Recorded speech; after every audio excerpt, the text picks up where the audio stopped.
Comey's original Clinton memo released, cites possible violations.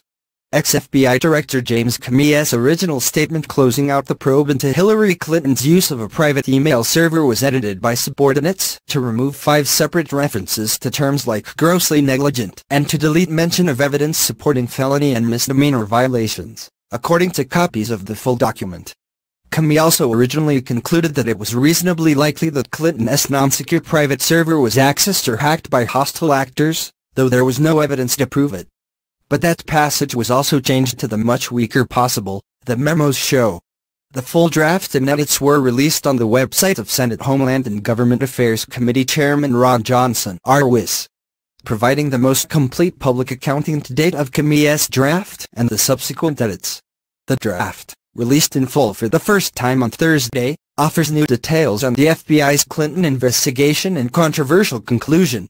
The Hill was first to report late last year that Comey originally concluded Clinton was grossly negligent, the statutory term supporting felony mishandling of classified information, when she and her aides transmitted 110 emails containing classified information through her non-secure server, but that subordinates edited the term to the lesser extremely careless.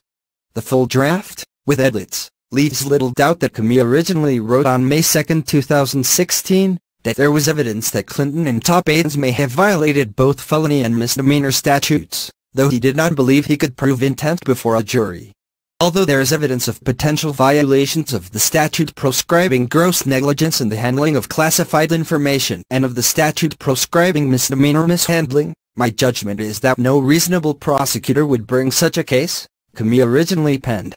That passage, however, was edited to remove the references to gross negligence and misdemeanor mishandling, leaving a much more generic reference to potential violations of the statutes. The FBI has told Congress the edits were made by subordinates to Comey and then accepted by the then director before he made his final announcement July 5, 2016, that he would not pursue criminal charges against Clinton.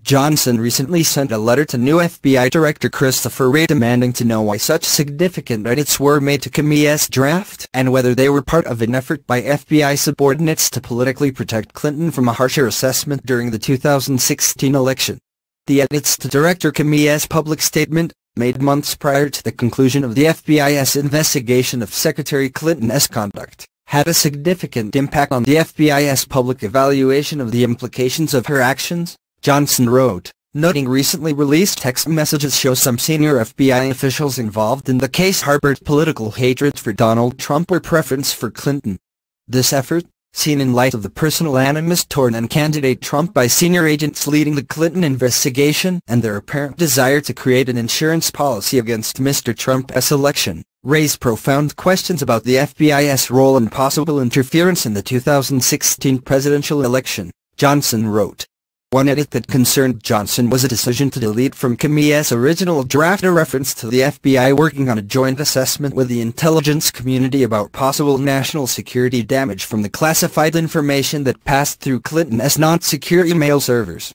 We have done extensive work with the assistance of our colleagues elsewhere in the intelligence community to understand what indications there might be of compromise by hostile actors in connection with the private email operation, Comey originally wrote. Johnson now wants to know whether other intelligence agencies had assessments of damage that differed or were more negative than that of the FBI.